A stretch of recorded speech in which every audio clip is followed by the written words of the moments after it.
What are the big stories of the week?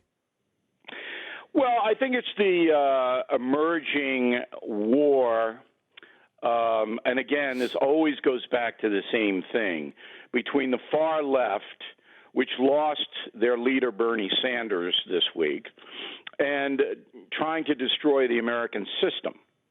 It's not just a hate Trump thing. It is for the New York Times, Washington Post, the media. That it's almost exclusively a hate Trump thing there. But for the far left, the George Soros cadres, it's about really destroying and then remaking America. Mm-hmm. And they're trying to find a way to do that within the pandemic. So if they can destroy the capitalist economy, which in the short term is being badly battered, as everyone knows. But if they can really damage it in a long-term way, it's going to be a lot easier for the next Bernie Sanders to get this socialism into the system. So I think that's the emerging story that most people are not aware of. I will tell you, Bill, that I'm really disgusted by so many people and how they are using this pandemic to try to, as you said, destroy America. You have people now talking about 18 months of quarantine. There is absolutely no way on God's green earth any country can survive 18 months of quarantine. It's insanity. And they're doing it because this is the fastest road to socialism. This is it. This is it. This is the thing that I've worried about and warned about for so long. It just came in a package of a virus. Yeah, and, you and I are simpatico, word of the day for Stu, on this. So there is a powerful segment, well-funded, that has co-opted some in the media to get the message out that our healthcare system is evil, which is, of course, isn't true. If you look at deaths per million of population, we're far below all the socialized nations. Are leading the world. We are leading the world. The cure will come from us. The yes. Tests have come from us. Everything that socialized medicine stands for, Italy and Spain are collapsing. They're collapsing. We didn't. That's right. And the other thing is that the speculation, and I keep telling my listeners and my viewers, why are you watching these cable news programs and network news programs when all you're getting is speculation, just as you said, well, we're going to be quarantined for 18 months. Do you know, and do your listeners know, that on Monday, the day after Easter, Austria is sending its children back to school? Mm-hmm. Did you know that? I did, yes. Okay. But most people don't. Would you see that right. Most people don't know that? Oh, yeah. No, most people have no idea. Okay, because it isn't reported. So right. Austria, just north of Italy, sharing a border with Italy, okay, is saying, all right, we believe we have this thing contained. We're sending the kids back to school, and we're opening the shops. So if you want to get a little chocolate on Monday in Austria, you can. Uh-huh. But right. That's not reported here. Same virus, okay? Same transmission in Austria as in the United States, but nobody reports this because it doesn't fit in to the wall of doom mosaic. I have to tell you, Bill, I think it's actually worse than just not reporting on things. For instance, the governor of South Dakota, I'm sure you've seen her talks that she's been giving on the Constitution and, how she's not going to violate the Constitution for this. She's keeping the state open. There are about 5 governors in the country that are refusing to go along with any of this nonsense. She's leading the pack, and they are hammering her. They are just bullying her. Sure, because this pandemic offers the opportunity to remove Trump. So if he doesn't get a handle on it by summer, then the odds are that he would lose, because the way Americans vote is emotional. It always has been that way. It's always an emotional vote for president. And the rationale is, well, we'll give the other side a chance. If the kids can't go back to school by September, oh, my God, the Trump administration's in trouble. They know that. If there are just millions and millions of workers who can't pay their bills, my God. So they're rooting to get Trump out. If you could lie detector, Beck, if you could lie detector the media, the national media, and ask them a very simple question, because I am a very simple man. Which is worse, the pandemic or 4 more years of Trump? What do you think you would get? What answer do you think you would get? Oh, 4 more years of Trump. Okay. So absolutely. You have those people, and this is the New York Times, Washington Post, NBC News, CNN, that are going to spin everything about the pandemic as Trump's fault and it's a wall of doom. And then you have the other people that we just cited, the Soros socialist people, that are saying, okay, now we can suspend all civil liberties. Now we can tell people what to do. Now we can change the economy.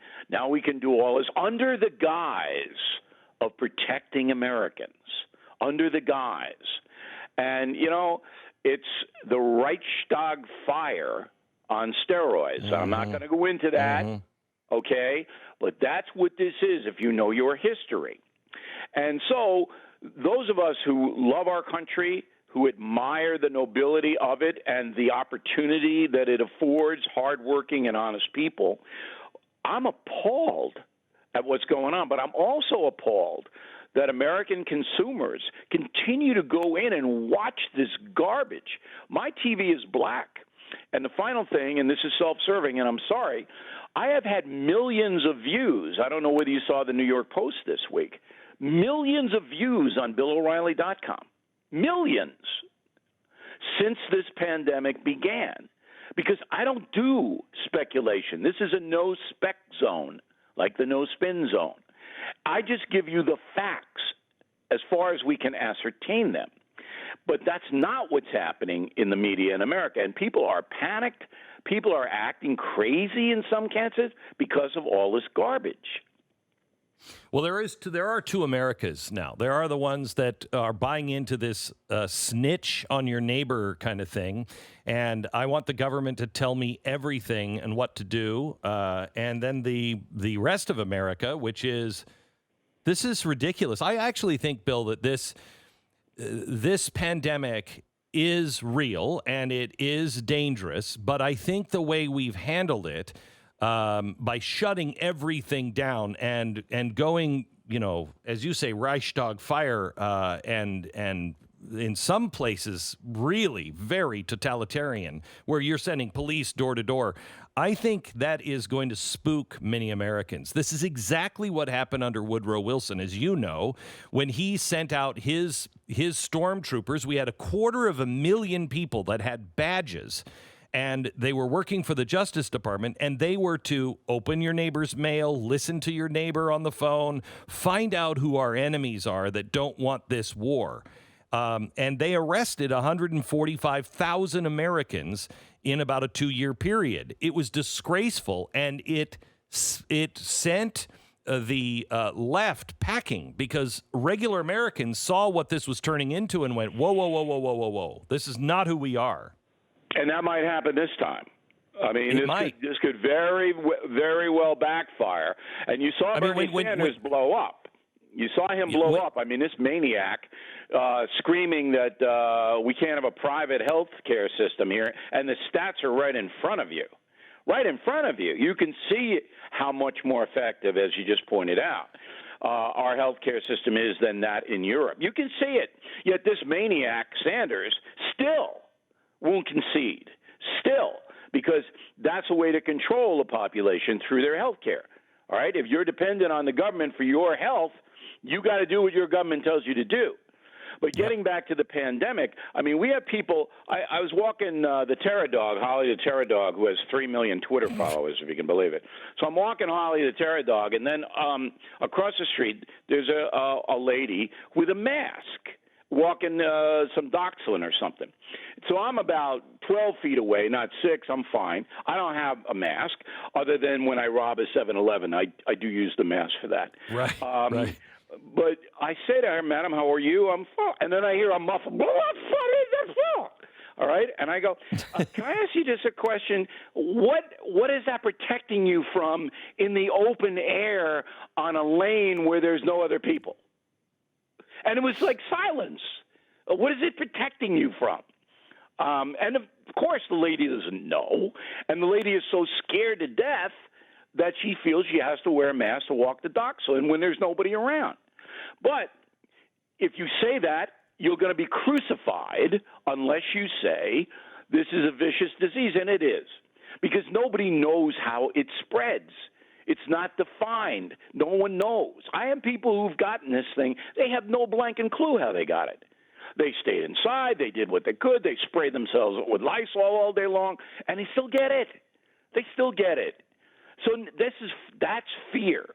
When you don't know, all right, when it's going to hit you or why, that's fear. So we have to take that. But here, Beck, here's the headline for the Glenn Beck program on Good Friday. Are you ready? Yes. The Disney Corporation, which controls most of America. People don't know that. But the most powerful entity in America isn't the Democratic Party or the Republican Party. It's the Disney Corporation. They signaled this week what's going to happen. Iger, on his way out with, $3 billion, said, you know what we're going to do? We're going to take everybody's temperature that comes to our park. Mm-hmm. So when you go to Disney World or Disneyland, you're going to buy your ticket, and then there'll be a guy, just like there is with the airlines, checking your bags and you, with a little thermometer thing. And if you have a fever, you can't come in. If you don't, they'll let you in. That's going to be everywhere, even your local restaurant. Yeah, okay? Microsoft has already developed something that will set off alarms if it just will scan you as you walk in through the door, just like a camera, and it'll scan you. If you have a fever, it'll set off an alarm. They've also developed something where if you're not wearing a mask, it will set off an alarm, and they're using those now. Right, yeah, but Disney signals. It's coming. Yeah, we're going to open our parks, and this is what's going to be. The problem is you pay so much money for your ticket at Disney, that'll give you a fever. I know. You're paying so much money, it's $2,000 to get in, so your fever's 105.